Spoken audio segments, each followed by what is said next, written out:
Welcome to the Dialectic, a podcast by Fair Observer. I'm Atul Singh. I'm the founder, CEO and editor-in-chief of Fair Observer. I am the Rajput. With me is Glenn Carle. I guess I'm the Wasp. Between the two of us, the Rajput and the Wasp, we will address the huge controversy, tensions and rhetoric over Taiwan. Nancy Pelosi, the Speaker of the House of Representatives, has visited Taipei. She has addressed, I believe, the Taiwanese parliament. Obviously, Beijing is apoplectic. President Xi Jinping, or rather Emperor Xi Jinping, has stirred up the nationalistic cauldron, and through that cauldron have emerged holy spirits or unholy spirits who are, or let's say little dragons, who are breathing fire and brimstone at the umbrage of this dastardly and treacherous American leader. Obviously, the Taiwanese are caught between a rock and a hard place, and they are not enjoying the situation. They do need US security, but at the same time, they don't want the Chinese to start firing missiles at their tiny island. So, to make sense of it all, let's begin with context. And who better than a CIA man, and a CIA man with a Chinese wife, to educate us all about this controversy? Well, the history actually does have strong links to the birth of the U.S. intelligence establishment in a way that almost no one does know. The story, and I won't be too long-winded on this, but the context is important. This is a fantastic story. So be as long as you need to be. Okay. Well, the predecessor to the CIA, as some may know, it was called the OSS, the Office of Strategic Services. It was America's intelligence and commando paramilitary outfit during World War II. But since the U.S. military did not want the OSS to exist and thought that the Pentagon should, which there was no Pentagon then, but the War Department should handle everything, it locked the OSS out from operating in most parts of the World War, except for China. And the OSS snuck in through the back door, as it were, and the back door was the American naval intelligence. The Chinese were involved in a civil war between the communists and the nationalists in the 1930s. Then they were invaded by the Japanese, who decided that they wanted to do a couple things. One, to get the white colonialists out of Asia, and two, to have their own colony.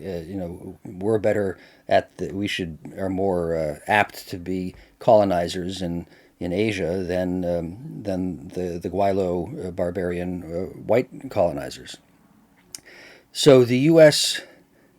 supported the nationalist government of China, which was the legally recognized one, against one, the communists, but especially two, the Japanese. And the nationalists asked for help to the U.S. Navy for reasons which are fascinating, but I think too detailed to go into now, but it related to code breaking.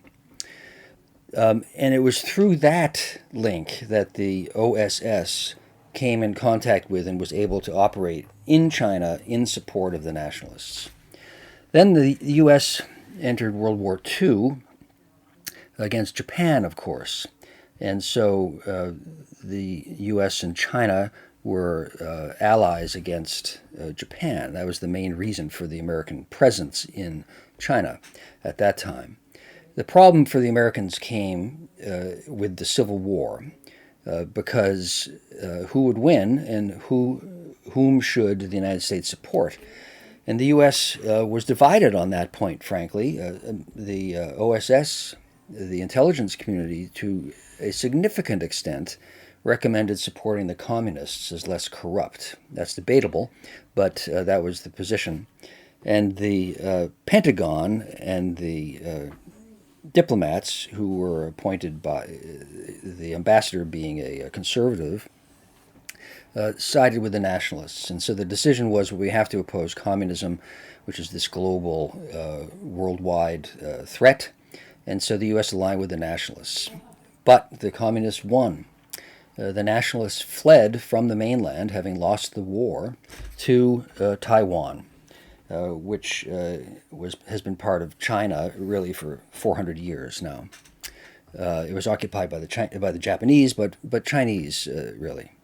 And the U.S. continued to support or recognize the nationalist Chinese government, which over the now 80 years since the end of World War II morphed into the government of Taiwan. And that is how the U.S. came to be aligned with what is now Taiwan against China, which has always maintained that there's only one China and that Taiwan is part of it, and this is an internal affair, and that the outsider imperialist has nothing to say about it whatsoever. The U.S. and China had no relations at all until from World War II, 1949, until 1972, when President Nixon sent his national security advisor, Henry Kissinger, to have a great opening and rapprochement between the U.S. and China. And then ever since 1979, the U.S. has recognized Beijing, China, the mainland, as the government of China, and has accepted that there's only one China. But the agreement between China and the U.S. was that there's one China and two systems, meaning that the mainland communist government may not seize Taiwan by force, and that the issue of how to bring them together needs to be resolved peacefully. That's been the position for now 50 years and more, actually literally 50 years. The benefit in the approach, actually, taken by both Beijing and Washington has been one of conscious strategic ambiguity, saying one China, two systems, recognizing that there is only one legitimate China, and yet affirming that there are two separate entities and that force must not be used. These are incompatible objectives which can only be reconciled through this ambiguous position and not becoming an absolutist at all. And that has brought us up. That has been the case, as I say, from 1979 until today. Now, there has been a change in the status quo in Asia, particularly in the last decade. And I wonder if, Atul, you want me to stop there or to address that? No, please. I think it is important that you address, as you have, or rather as we have, Xi's policy of aggressive defense, his turn to belligerence, and I think that sets the scene very well to me explaining the world through Beijing's eyes. Right. Sure. Okay. So I've talked about how the U.S. ended up aligning itself or providing a defense umbrella for Taiwan, and yet being ambiguous about it, and China's affirmation that Taiwan is an integral part of China and that the U.S. has nothing to say. The way the U.S. has formulated this for now 50 years has been to say that there must not be a solution to the Taiwanese situation by force, and that the U.S. would view any such action by the mainland communist government as a grave threat, and that the U.S. Will protect Taiwan, but it never has said explicitly that it will militarily act in the event of a Chinese invasion or attack on Taiwan. It has maintained this ambiguity up until the last 18 months, you could say 6 years. We'll skip the Trump administration, which was belligerent to China, but also in many ways incoherent in most of its policies. But relations deteriorated between China and the U.S., as everyone knows.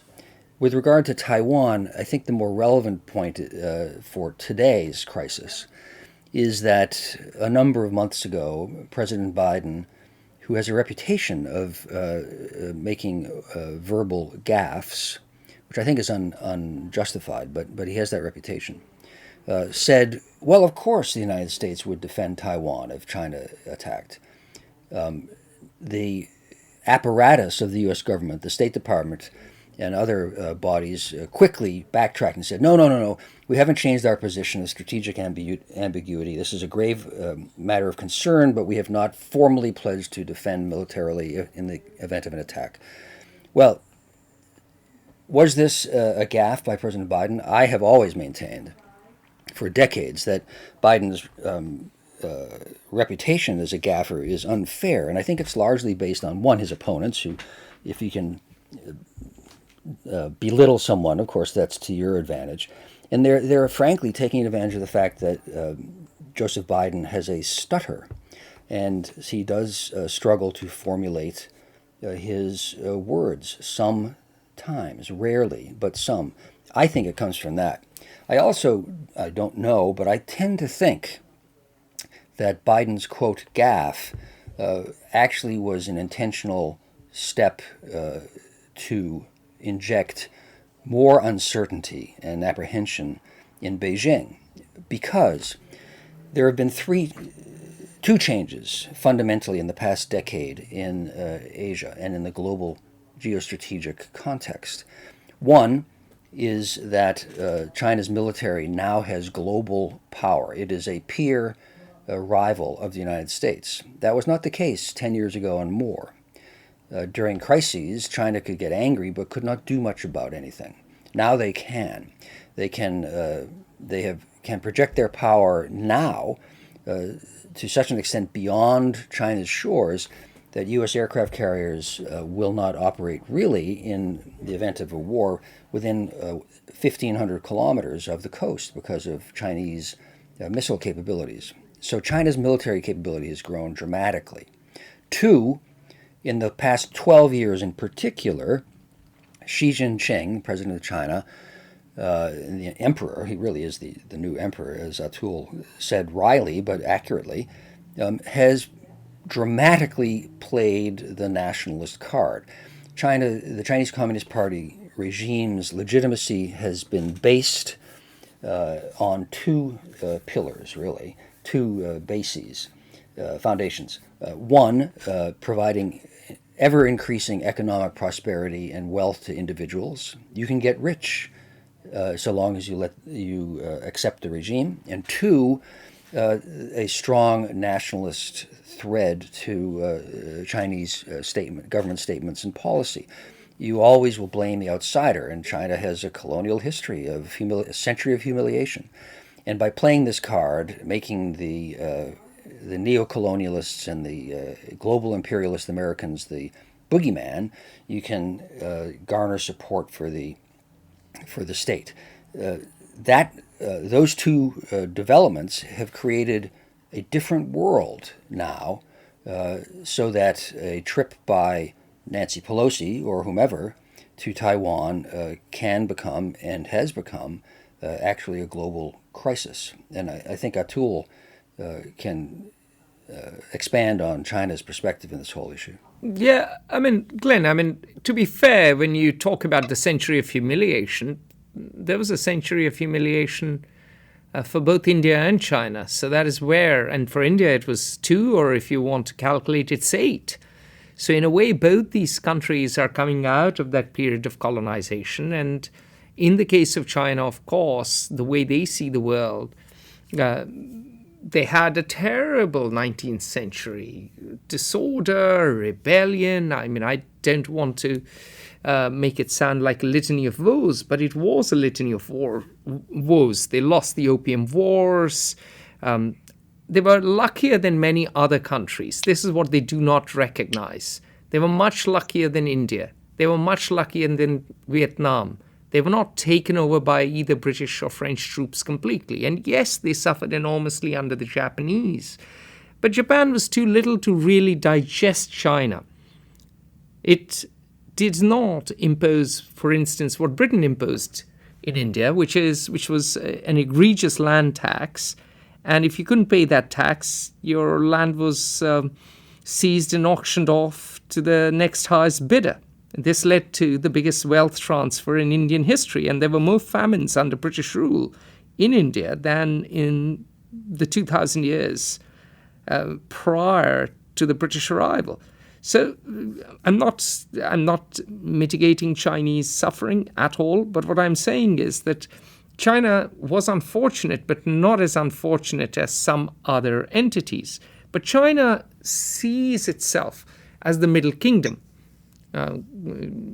It has always, the term in Mandarin is Gongduo, if I remember correctly. Am I correct? I have a Chinese wife, but don't speak Mandarin. So they see themselves as the Middle Kingdom. Others were meant to give them tributes. They didn't even want to trade with the barbarians.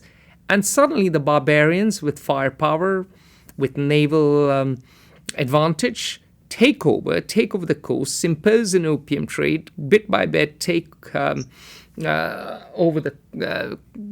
over the economy. And the Chinese still talk about the British troops sacking the Summer Palace in Beijing as if it was yesterday. So from Chinese eyes, right from the outset, the US opposed them. And then the US made a deal with the Chinese. And this deal was a one China policy, as you well remember, the 1972 Shanghai Communique.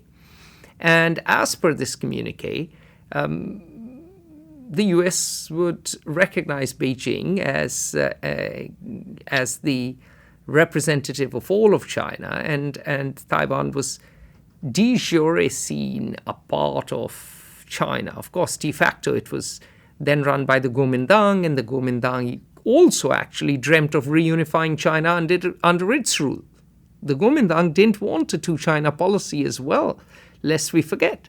Now, gradually, as one-party rule, first it was one-man military rule under Chiang Kai-shek, and then, of course, as he fell, after he died, and then his son took over, and after that happened, eventually, like South Korea, Taiwan became a democracy, and now the president of Taiwan is not from the historic Nationalist Party. In fact, she is particularly keen on preserving her nation's sovereignty and maintain a line of defense for democracy, or at least that's what her rhetoric says. And it's from the point of view of China, this is dangerous because Taiwan is drifting apart. And China sees itself as besieged. The Straits of Malacca are a choke point. The Indian Navy could choke the Chinese off. The Australians could. Even the Philippine Navy could cause them problems there. So they feel most of their trade passes through Malacca. Their energy supplies come from Malacca, and that's a choke point for them. That's like an artery which, if cut off, could bring China on its knees. Yeah, I think you make two important points, yes, that are worth highlighting. Not the fear, the perception, the conviction of encirclement is an important part of the Chinese perspective, officially and I think organically in Chinese society. All my interactions substantiate the view that this perspective is broadly accepted by the average Chinese person, and that is that China is literally surrounded globally by enemies, and you started to iterate the various places. The U.S. has bases here and there in relations with Japan and South Korea, and invaded Korea in their view, and There are clashes with India, and the U.S. is now allying with India, and on and on.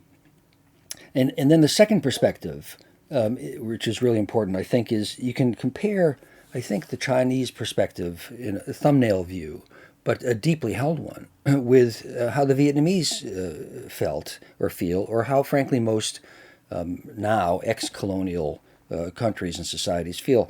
From the Vietnamese perspective, the South Vietnamese regime were a bunch of puppets or aliens, even if they were Vietnamese, who were beholden to Paris and then Washington, and were not truly Vietnamese.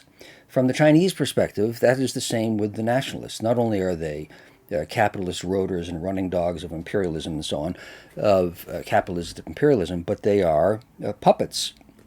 That is not true, but it is certainly the view of China, and profoundly they feel, well, what does this foreigner of the wrong race from the wrong side of the ocean have to say at all about our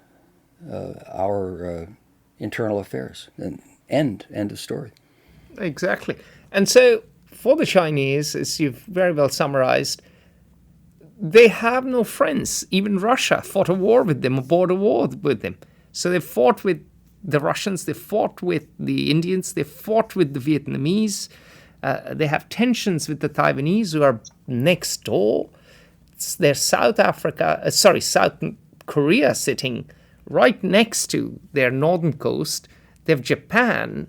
And then all these Southeast Asian states are really pro-US, whether it is Indonesia or Malaysia or Philippines, for all the rumblings of discontent. And China feels that any day the US could basically not just put a glass ceiling to its rise, but cut its knees off and reduce it to a smaller stature. That is a real and tangible fear. So from Chinese eyes, what they are seeing is that here you are coming over to foment trouble, and here you are to change this policy at a time when you've already cut down Russia to size in many ways. You've taken war to Russia over Ukraine, you have squeezed Russia a fair bit, and now we are next. So from Chinese eyes, they see this as classic Western imperialism and belligerence. Well, I would add to that, I think that has been the perspective, but there's a new growing pride and conviction that makes the situation even more, frankly, dangerous. And that is a growing confidence and certainty in the part of Chinese leaders, unquestionably, and I would say the Chinese nation, population, that the U.S. was the 20th century power and is progressively a spent force, but that China is the rising superpower, and the world is returning to how it always should have been, and frankly almost always was until the last 500 years, or even 200 years at most, which is that China is the middle kingdom, the center of the world, the world's great power. Others may offer fealty or allegiance to it, and they will deal, Beijing will deal bilaterally with them, but that China is the center, Beijing is the center of the universe. And that now China actually is becoming that in economic, in military, and then, of course, in political might. And that truly is a dramatic change in the world. In 1997, there was a crisis between China and the United States in the Taiwan Straits. President Clinton sent 2 aircraft carriers to sail in the Taiwan Straits between Taiwan and the mainland. This angered China, but China could just be angry and do nothing about it. Today, as I say, unless the U.S. is willing to accept a major war in a crisis, aircraft carriers will hesitate, American aircraft carriers will hesitate to operate within 1,500 kilometers of the Chinese coast. It's a different world entirely now, and China's assertiveness and confidence is growing.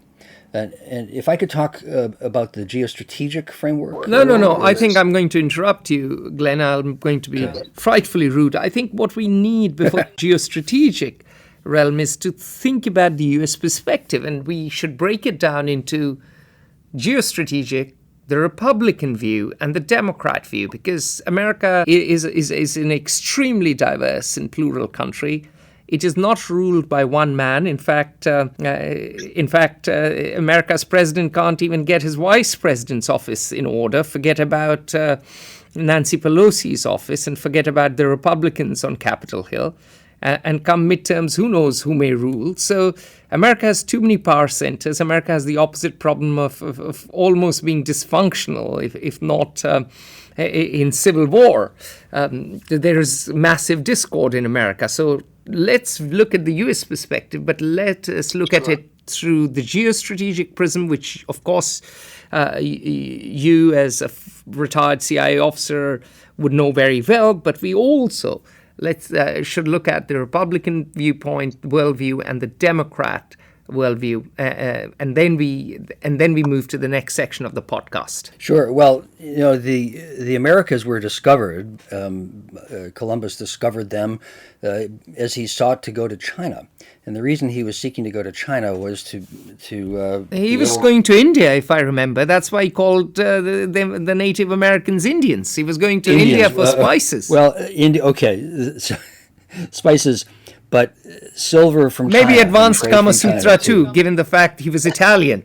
Maybe he thought he would have a harem like the Mughals, a big harem of beautiful women from across, from the Hindu Kush to Tamil Nadu. Maybe that is what he was imagining, Columbus. And perhaps he ended up in the New World and took back syphilis, I suppose. Yes, and the Puritans went to the snows in the north, I guess. To lead a pure life, like your ancestors, 5 of whom were on the Mayflower. That's it. Well,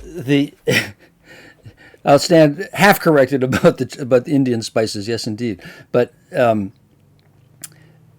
the larger point is that China has been, even though it's not been consciously known in American political context all the time, has been fundamental to at many points of American political struggle internally.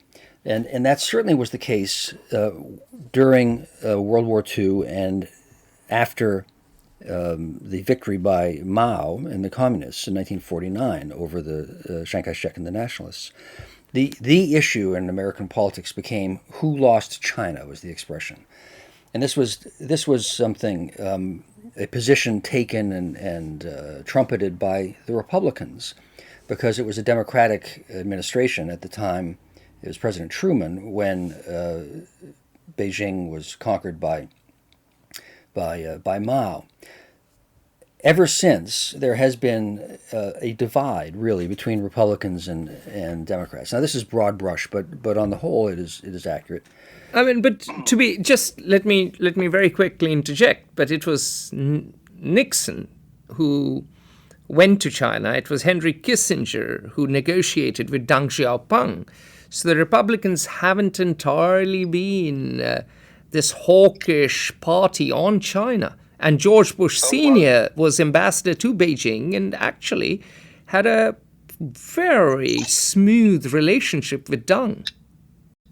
All true, but the belief was, and I think I agree with it, that only Nixon, the ultimate Cold Warrior, the ultimate anti-communist, could have succeeded in making the American opening to China, that a Democrat would have been destroyed as surrendering to communism and not affirming American national interests.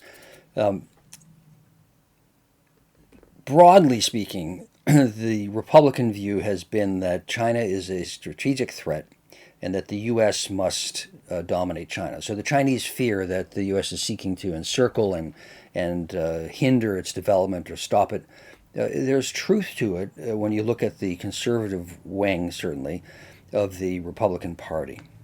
The Democrats, and there's overlap between Democrats and Republicans, of course, but in these positions, the Democratic view broadly speaking, has been to seek to affirm the international normative system. Now, a critic from India or China, perhaps, would say that the, quote, international normative system, the post-World War II system, was created by America for American benefit and is neo-imperialist. I don't know if we want to have that debate, but at least the Democrats on the whole, with respect to China, seek to affirm the system. And that means promoting democracy, thus criticizing the Communist Party of China, promoting human rights, thus criticizing the Communist Party of China, and opposing viscerally a military seizure, an invasion of Taiwan, which has become, in the last 30 years, I guess, a pretty impressive democracy, not just an anti-communist, nationalist, originally quasi-fascist state. And those are the broadly speaking, the two frameworks that U.S. policy towards China and towards Taiwan are shaped in.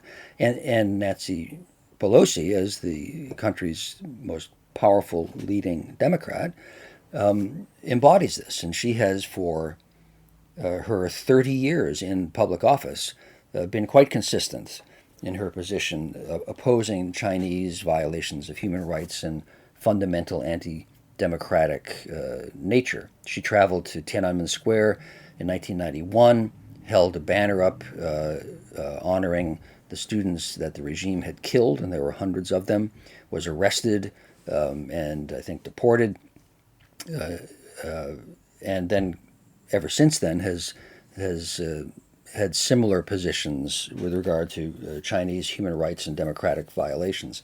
This trip that she made to Taiwan is very much in line with that. I do know when I was working, going 25 years ago and up to the time I retired, literally every meeting that I had in which a representative of the White House was present and they were present at all my meetings, whatever the subject, would always raise a question about how this affected the U.S. position towards China. This was a Republican administration when I was in the functions I'm alluding to, and they viewed everything from the framework of how do we stop China's threat and rise, the two being synonymous. That's not the case with the Democratic administration. All right, so you've painted us a vignette of American geostrategic opinion and, of course, the two views that have shaped American policy, Republican and Democrat.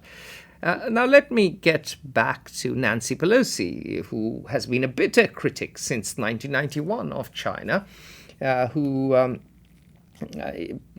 champions human rights. I don't know what she has to say about Saudi Arabia and Joe Biden's fist bump with Mohammed bin Salman, who I'm sure has taken a shower and become squeaky clean after the bloodletting in Istanbul of his mild critic, a journalist named Adnan Khashoggi. But anyway, that aside, Nancy Pelosi, the campaigner for democracy, the Joan of Arc of our times, the aging Joan of Arc, she's 82. Why is she visiting Taiwan, and why now? Well, this is I guess it's the question that we need to answer, and I don't know that we can. I was initially bemused by it. The U.S. has a more important fish to fry right now, or whatever metaphor one wants to use. I guess that's not a very good one. No, well, Putin likes fishing, so someone's got to fry his fish. I think, Glenn, you'd like to play ice hockey with him, punch his, punch him in the face, break his jaw as you once did, and then eat his fish, it seems.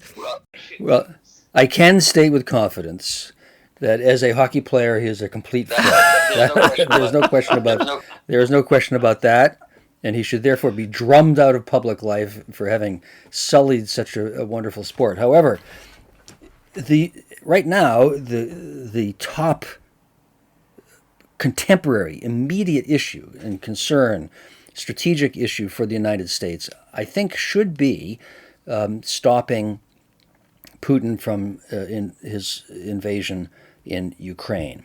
And to do that, you have to take the geostrategic position. Who are the great powers? Well, there's Russia remains obviously a power. China, the United States, and the EU and NATO overlapping. Not the EU, not a military power, but still a great power economically, at least. So you don't want to have other great powers side with your opponent at a time of war. And it would seem to me that our priority should be to continue taking steps that enable, induce, convince, all of the above, Beijing not to support Russia. So far, since Russia's invasion of Ukraine, they have not, by all accounts, provided military assistance, although the Russians have repeatedly requested it. They have not provided economic assistance or trade. The level of trade is substantially down, almost as much from Chinese businesses with Russia as it is from European and American ones. And that is strategically in the interest of the United States. So to provoke China now would seem to me to have been unwise. Now, it's also true that in the past decade, China has changed the status quo in Asia by being dramatically more belligerent and dramatically more capable. And at some point, Asian states would hope for, and the United States would feel the need to affirm in the normative system. China is a challenging of the status quo, rising great power. The United States is a status quo maintaining great power. It is in the interest of most Asian states. It's the clash of the ruling. Sorry to interrupt. It's the clash of the ruling and the rising power, which I think it was Graham Ellison who talked about, of Harvard, your institution, who talked about the Thucydides trap. Yes, yeah, and he points out it's a frightening data point. He studied in his book called Thucydides Trap 20 instances in human history, in the 10,000 years of human history, when a great power was challenged by a rising great power. And in 16 of those 20 instances, because this implied a potential change to the world order, in 16 of those 20 instances, the situation was only resolved by a major war. So only 1 out of 5 instances in human history that similar to what we are living now has been resolved short of a major war, which is a very sobering thought. So at some point, I think every Asian state, with the exception possibly of North Korea, would want the U.S. to push back harder, but to do so becomes a globally endangering game of chicken, as it were. And I think everyone would know the game of chicken, where you challenge your opponent, you dare him to until the point of conflict. I mean, I'll leave it at that. So that's the context in which Pelosi chose to go, and she clearly felt that she or the United States or someone needed to affirm these international norms. I admire Pelosi, and I agree with her objectives. I don't know if the timing was the wisest. Well, I mean, I must say that I must disagree with you. I've always had reservations about Pelosi. I do not like her moralizing. I suspect her pearls. I think she's a little too wealthy. I see her as a bit of a... Actually, I do see her as a champagne socialist, a little too beholden to Silicon Valley and Wall Street. So I think we'll have to disagree on Pelosi. But my point is not about Pelosi. My point is that the timing of her visit coincided with the anniversary of the founding of the People's Liberation Army. And Xi is just a few months away from a really crucial party congress in which he is securing a third term, something which is a break with precedent. Xi is emulating Mao. He is breaking the precedent set by Deng, which wanted to weaken the personality cult within the Communist Party that Mao had left behind. He did exercise a lot of power, but Deng wanted a collective, technocratic elite to steer the ship of the state wisely. And to be fair, what China achieved under Deng Xiaoping is nothing short of sensational. The great Singaporean leader who created the Singaporean state, you know who I'm talking about. Lee Kuan Yew. Exactly, Lee Kuan Yew. Lee Kuan Yew said that he found Deng the most exceptional leader he had ever met because he had the ability to change his mind and question his assumptions. And I think we've discussed this before. What is happening is that the pendulum has swung back from Deng to the Maoists. And what Xi is Mao in new bottle. There's obviously not the same old Maoist ideology. Instead of that, you get nationalism on steroids. And you also have problems with demography. You have problems with the property sector. You have problems with bad debts on China's banks. And you've got a spluttering economy thanks to an extraordinarily asinine zero COVID policy. So Xi is seeking a third term when he's not actually being the great helmsman. He's not commandeering the ship of the state very well. Obviously, there's been no great leap forward and no cultural revolution. So he's not led China through two major disasters, unlike Mao.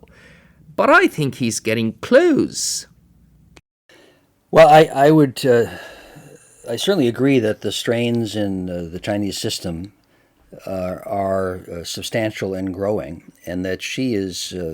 I've been bemused by things he's done too. Now, clearly I am not a Chinese communist, but China has had one of the great 50-year periods, 40-year periods in human history. It's astounding what China has accomplished.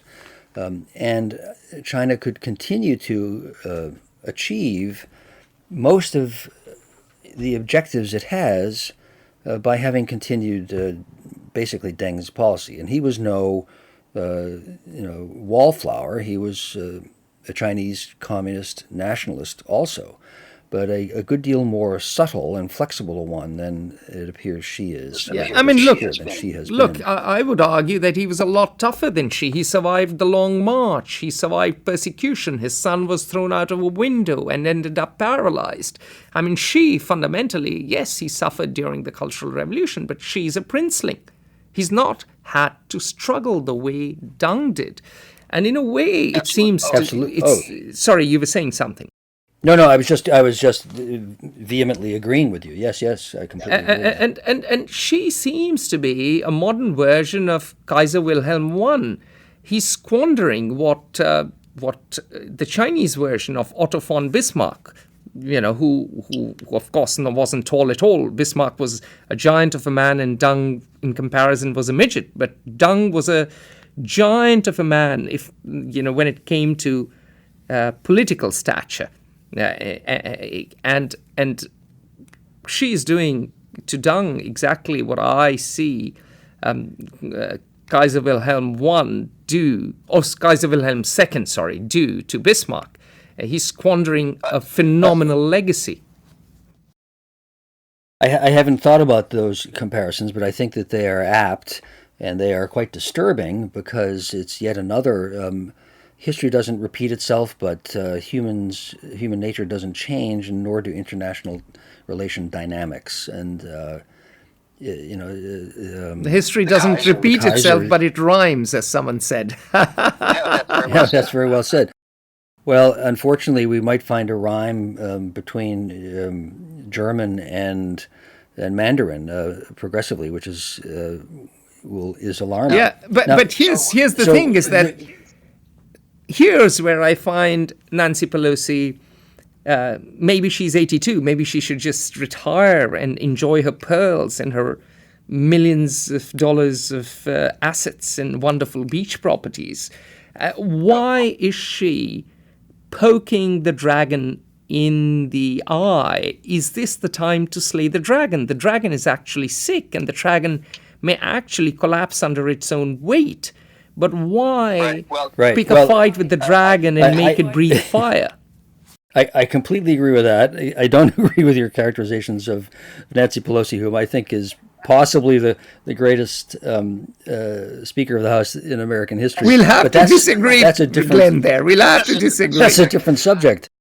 We do agree on the subject at hand, though, which is that it probably was unwise to do this. And at this time, I think we all will recall the famous statement by President Theodore Roosevelt. One of my great heroes. One of my great heroes. Yeah. Yes, indeed.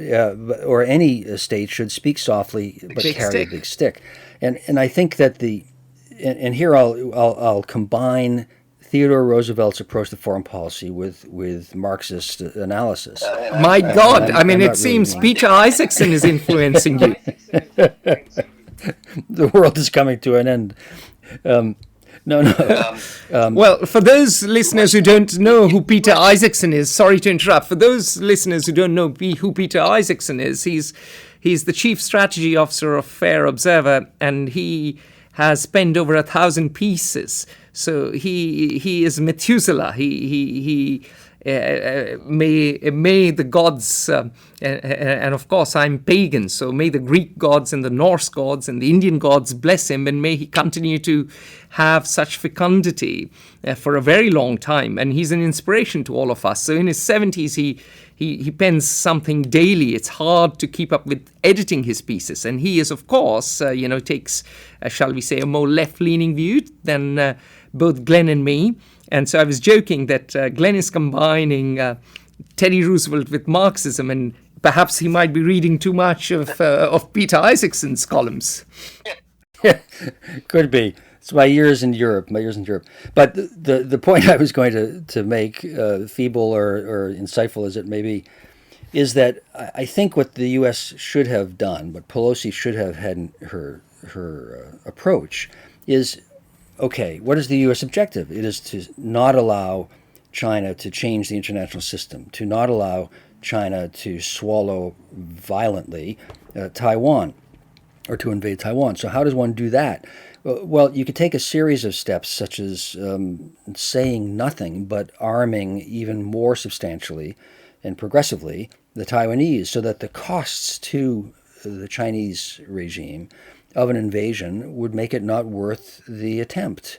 And that would change the correlation of forces, which is my Marxist illusion, a phrase and concept I really think is important, in a way that the symbolic visit by Pelosi doesn't. And so you act rather than speak. In this instance, you arm rather than visit. And that would have changed things. I think the ramifications of all of this, happily, I expect, Atul, you'll probably differ from me on this, but I think for all of the sound and fury that we're surrounded by on this visit, and the Chinese Air Force and Navies, firing rockets into the ocean by Japan and Taiwan and so on, they probably won't fundamentally change things, but they'll have made a little more brittle an already brittle situation. I have been surprised. Oh no, I have not been surprised actually by the reaction. The Chinese have started firing missiles, and they will. The Chinese are going to behave like cats on a hot tin roof. I don't think that she is going to, and I may be wrong, maybe there will be conflict because people sleepwalk, countries sleepwalk into conflicts, leaders do. And so that is possible. But Xi does not really want war. He wants to be anointed emperor again. He wants a third term. And so that may be true. But what Pelosi's visit has done is that it has broken a pattern for 25 years. And I completely concur with you on the Teddy Roosevelt point. Talk softly but carry a big stick. Change the correlation of forces. Arm rather than visit. I would go further. Have joint exercises with the Taiwanese Navy, with the Japanese Navy, with the South Korean Navy, with the Indian Navy, with the Australians to whom you've just sold nuclear submarines. Of course, they'll take a while to get commissioned and operational. But the point is that really assemble the coalition.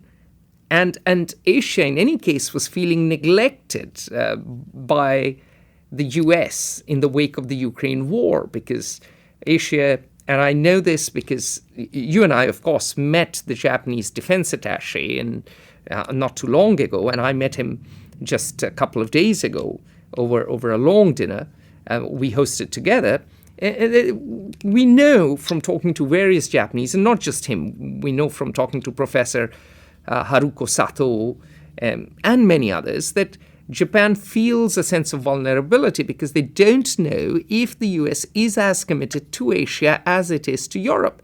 There is this fear in Asia that we are not quite as equal as the Europeans, because at the end of the day, the Europeans are largely of European descent.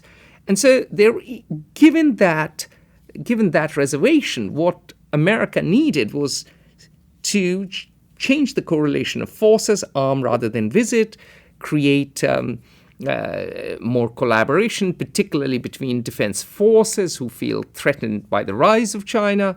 The Quad, of which India, Australia, Japan, and the US are a part, could be strengthened by bringing in France, which has a big Indo-Pacific presence, South Korea, even Taiwan. So there are things the US can do and could have done quietly.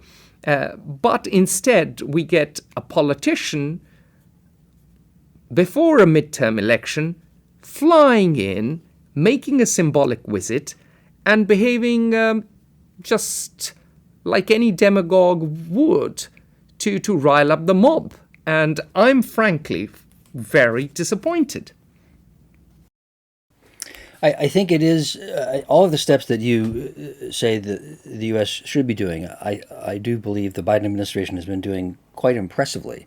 I view Pelosi's trip as a sour note, actually, not in harmony with what the U.S. policy has been. But the U.S. should have been, as we all do, all militaries should study Sun Tzu and intelligence services. And the way to wage war is not to fight it, but to change the objective reality so that your opponent wants to do what you want him or her to do. And you do that by changing the reality on the ground and not causing this, a point that my wife made to me strongly, and that I read echoed, repeated in the Chinese tweetosphere, or whatever that would be called, and blogosphere, which is that this was an unnecessary loss of face for Xi. And you don't need to cause someone to lose face. You can box the person in a way that makes him smile or at least acquiesce. And I think this was a false note. But in a way, perhaps Nancy Pelosi is acting a bit like Xi, because she announced the visit. She was supposed to go in April. COVID postponed it. And then once the visit was announced, she would have lost face. She couldn't be seen to have buckled down under Chinese bullying. So she went on regardless. And so I think this is a case where everyone didn't want to lose face. And my big fear, and I go back to the analogy of Kaiser Wilhelm II, is that no one wanted World War III. No one really wanted World War III. Everyone sleepwalked into it. In fact, there's a book, I think, Sleepwalkers, that has come out about it. I may be mistaken. I'm very short on sleep. which is no excuse. Well, only just the wrong number of war. World War One we're talking about, and we want to avoid World War Three. Yes, but it's similar to World War One in the sense that World War One, you had a long period of relative peace. You had a period of over a century of globalization, and of course, colonization. You had that dash across Berlin, people like Cecil Rhodes, Bish Bash Bosh. You had the French as well joining in. And everyone had sort of forgotten what a big war between European powers or between big powers could look like. There have been little wars similarly. Iraq, Afghanistan, so on and so forth. Vietnam as well, relatively. They're all minor power wars. And I think after 1945, the big powers haven't really had a proper punch-up. And there is not just a peace dividend, but to steal words of the Dutch defense attaché in New Delhi, peace dementia. And we are living through that. And I think it is very easy for China and Russia, who are not natural friends, by the way, just as Austria-Hungary and Germany weren't. After all, they fought a war in 1867, and they had challenged each other. Prussia and Austria had challenged each other for the leadership of the Germanic world, and Austria lost. And yet they ended up on one side in World War I. And Russia and China have rivalries in terms of geopolitics, in terms of geostrategy, in terms of Central Asia. They're both, keen on being top dogs in Central Asia.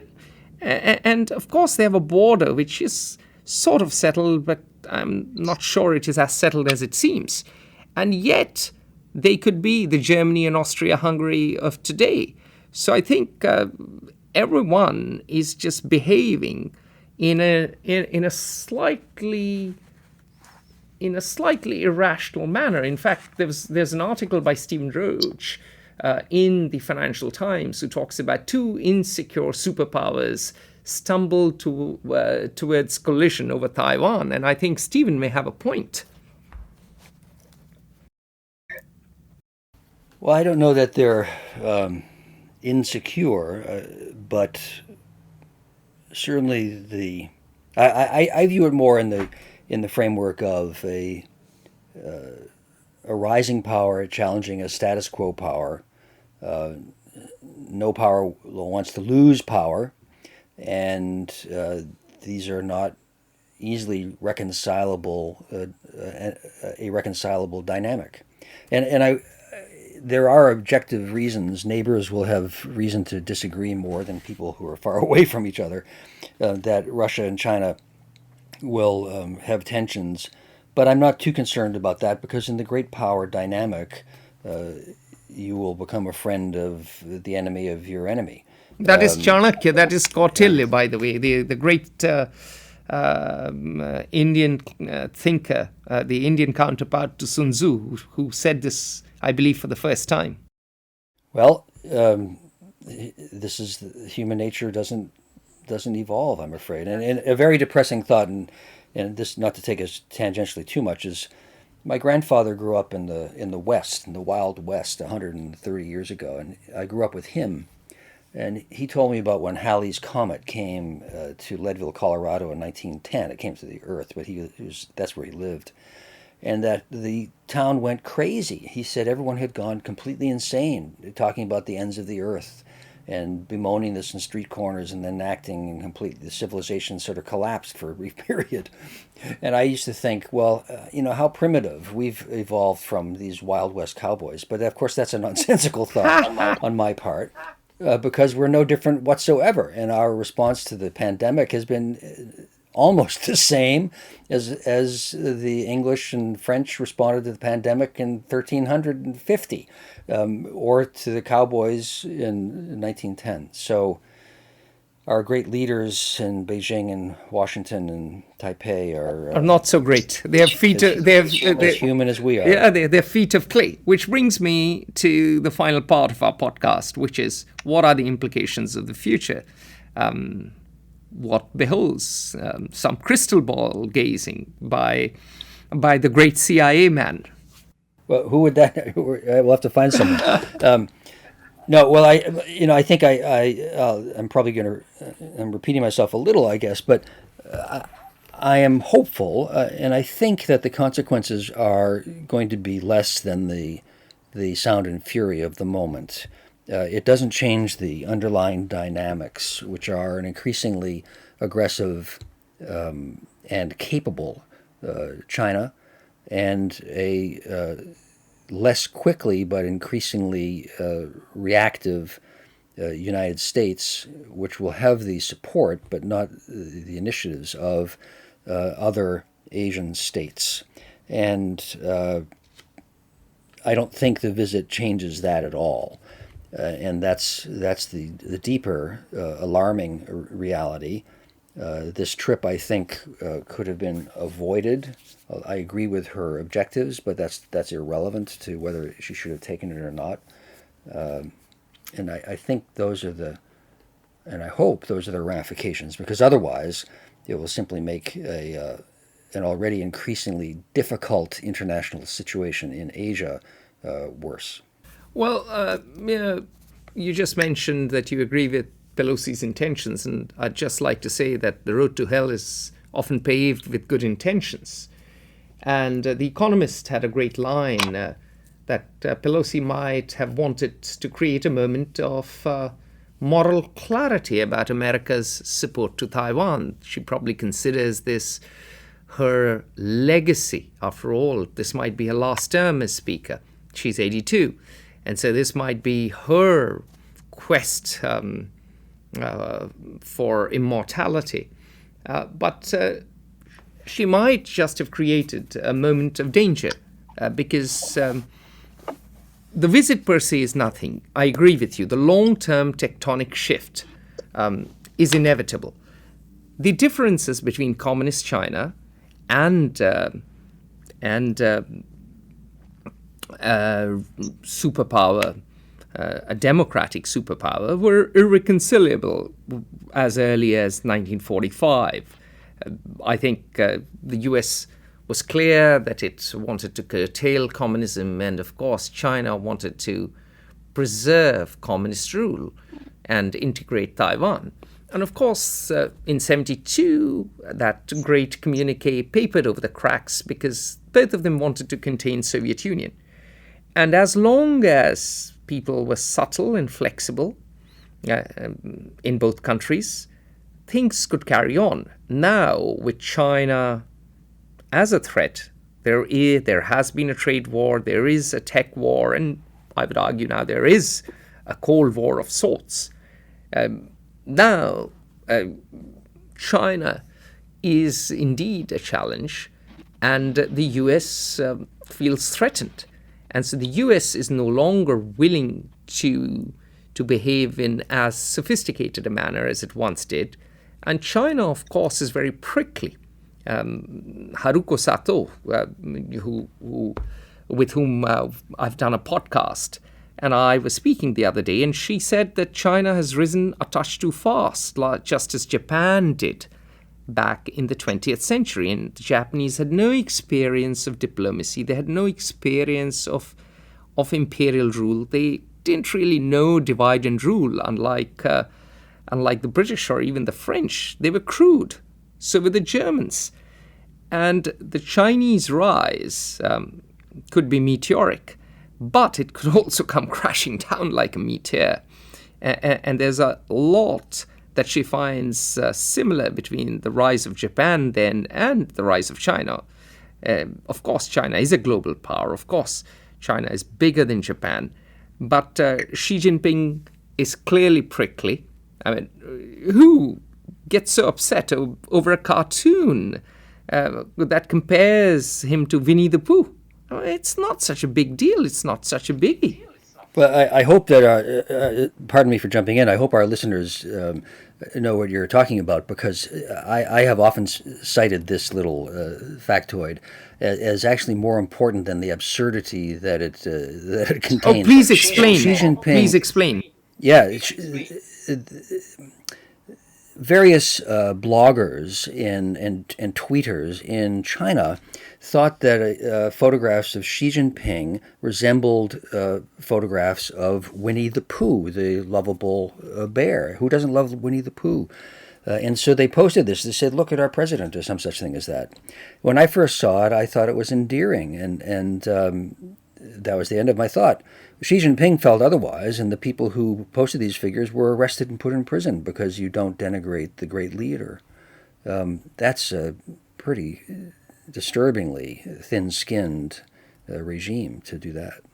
Exactly. So we are seeing a prickly regime, a thin-skinned regime, a regime that has stoked the fires of hyper-nationalism, partly as a means to cover up for its own inadequacies, whether it is the zero COVID policy, whether it is the bursting of the property bubble, whether it is the slowing down of economic growth, or whether it is the demographic chickens coming home to roost.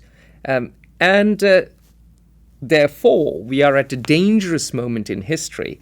And if either power miscalculates in this game of chicken, we could be in for a very bumpy ride, which could well include nuclear war, because there are no guardrails as they were in the Cold War.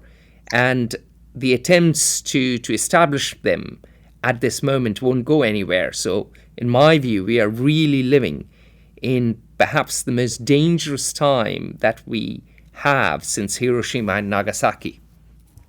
I wrote a piece for, I write regularly for Newsweek and periodically for Fair Observer. I wrote a piece of future history in which I forecast alarmingly that there had been a mistake by one party or the other, a Chinese or American, and a military clash, which of course changed the world. And in my scenario, it had not become a nuclear exchange, but Guam was largely destroyed. American bases and military bases in Japan were destroyed, and a number of and most Chinese naval assets at water were destroyed, as well as a port or two before a peace. And no one knows the future, but it's very easy and plausible to spin out such scenarios given the increasing tensions. All right, but we hope that the leaders who have clay feet will have enough survival instinct to be like Tom Cruise in his action movies, avert disaster at the final millisecond, or any of the Hollywood heroes, James Bond, for instance, who, we can go through a whole list of them, and on that cheery note, I ask all of you to subscribe to Fair Observer. Go to our website, fairobserver.com. Sign up for our newsletter. It's free. Follow us on social media, Twitter, Facebook, LinkedIn, Instagram, and most of all, YouTube. Subscribe to our YouTube channel. Press the big red button. And yes, make sure you subscribe to this podcast, The Dialectic. From Glenn and me, have a wonderful morning, evening, afternoon, wherever in the world you are. We will see you anon. See you later. Bye for now.